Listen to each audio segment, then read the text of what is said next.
थक जाता माइंड आपका भी। कुछ मजदूर शक्कर की बोरियां पीठ पर लाद कर सड़क पर जा रहे थे। हलवाई की दुकान के सामने वो मजदूर निकलते हैं तो हलवाई की दुकान में शीशा के अंदर, कांच के अंदर सजे हुए थाल में रसगुल्ले रखे थे। रसगुल्लों को हंसी आ गई और हंस करके रसगुल्ले बोले, ए चीनी बहन, मजदूरों की पीठ पर बोरियों में पैक होकर के तुम लदी हो, खेत में गन्ने के रूप में पैदा हुई, गड़ासों से काटी गई, फैक्ट्री में पेरी गई और तुम्हें खौलाया गया, उसके बाद पक करके चीनी बनी, स्टोर में डाल दी गई, अंधेरे कमरों में पड़ी रही, ट्रकों में ला दी गई, न जाने कितनी जगह पटकी गई।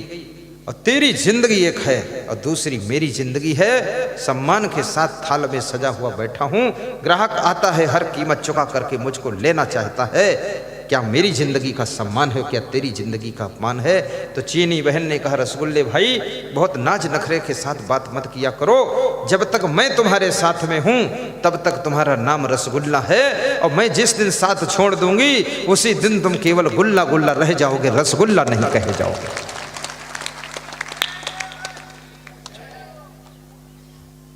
हमारे आपके साथ में भी यही हाल है। जब तक हमारे अंदर मानवता की चीनी है तब तक हम मानव कहे जाते हैं, जब तक इंसानियत की चीनी है तब तक इंसान कहे जाते हैं। अगर इंसानियत की चीनी का गुण नहीं रहेगा तो हमें इंसान कौन कहेगा? इसलिए इंसानियत की राह पर चलो ताकि इंसान लोग कह सकें आपको। ये शाम न विद्या न तपो न दानम न चापशीलम गुणो न धर्मा ते मृत्यु लोके भूई भार भूता मनुष्य रूपेण मृगास चरंती। चाणक्य कहते हैं जिसके पास में विद्या भी नहीं, गुण भी नहीं, धर्म भी नहीं, तप भी नहीं, कोई कला भी नहीं, कहते हैं वो बिना सींग और बिना पूंछ का जानवर है। तो जानवरों ने विरोध किया चाणक्य का कि जो गुण विहीन है, कला विहीन है, धर्म विहीन है, उसको जानवर मत कहिए, क्योंकि जानवर कहोगे, पशु कहोगे तो मेरा अपमान हो जाएगा। तो चाणक्य ने कहा क्यों अपमान होगा? तो पशुओं ने कहा कि हम गुणवान हैं, हमारे अंदर बहुत गुण है। गाय ने कहा मैं घास खाती हूँ, उसको दूध बना करके सबको पिलाती हूँ। घास और भूसा से दूध बनाने का गुण है, और जो आंधी गुणहीन है उसको मेरी लाइन में कैसे बिठा सकते हो? याद रखना, गुणहीन व्यक्ति पशु की लाइन में भी नहीं बैठने योग्य रह जाता है। इसलिए अपने आप को गुणवान बनाइए, और गुणवान मनुष्य का हमेशा अच्छा स्थान होता है और बहुत बड़ा सम्मान होता है। गुणा पूजा स्थानम न च वयम न च लिंगम। गुणों की हर स्थान पर पूजा होती है, न जाति की पूजा, न किसी उम्र की पूजा होती है। सुखदेव जी बहुत छोटे कद के थे, छोटी उम्र के थे, जब नैमिषारण्य में वे प्रवचन कर रहे थे।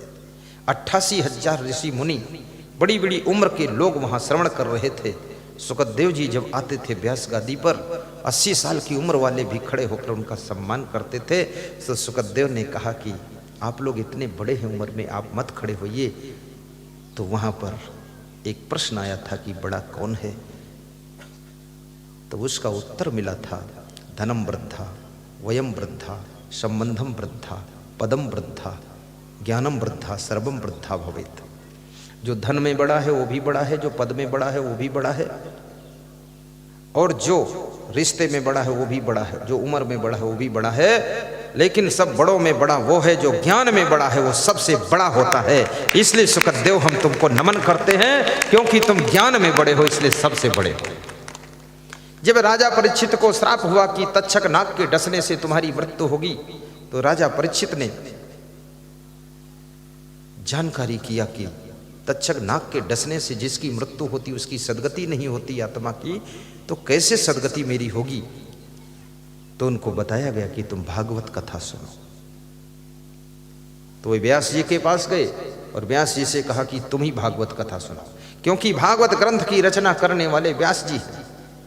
तो बोले तुम ही सुनाओ, ताकि एक भी भूल चूक ना हो, ठीक से सुनाओ, तुम ही ने लिखा है, तुम ही सुनाओ। तो व्यास जी ने कहा मेरा नाम व्यास है, लेकिन मैं कथा सुनाऊंगा तुम्हारी मुक्ति नहीं होगी। बोले क्यों? क्यों? बोले मैं लिख तो दिया हूं, पर किसी ब्रह्मचारी के श्रीमुख से आप कथा सत्संग भागवत सुनो, तब तुम्हारी मुक्ति होगी। बोले कौन है ब्रह्मचारी? तो उन्होंने कहा मेरा पुत्र है सुखदेव मुनि, उसको बुलाइए, वो सुनाएगा तो तुम्हारी मुक्ति हो जाएगी।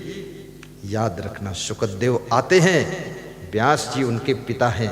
व्यास जी कहते हैं मैं इस योग्य नहीं हूँ, लेकिन शुकदेव से सुनो, बेटा उम्र में छोटा है, रिश्ते में छोटा है, लेकिन फिर भी वो बेटा बड़ा है, क्योंकि बेटा ज्ञानी है और ब्रह्मचारी है, चरित्रवान है। इसलिए शुकदेव जी के श्रीमुख से कथा सुन करके राजा परीक्षित को कहते हैं सद्गति प्राप्त हुई थी।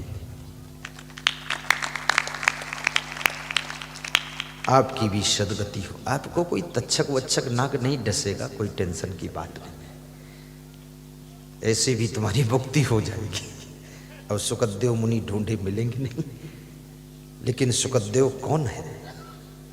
आज भी वर्तमान में जो ब्रह्मचारी हो, जितेंद्री हो, वैराग्यवान हो, काम क्रोध लोभ मोह ईर्ष्या द्वेष से अपने को ऊपर उठा चुका हो, वही शुकदेव मुनि का रूप है। शरीर बदला है, लेकिन संस्कार और स्वभाव सब वही है, वो शुकदेव मुनि है।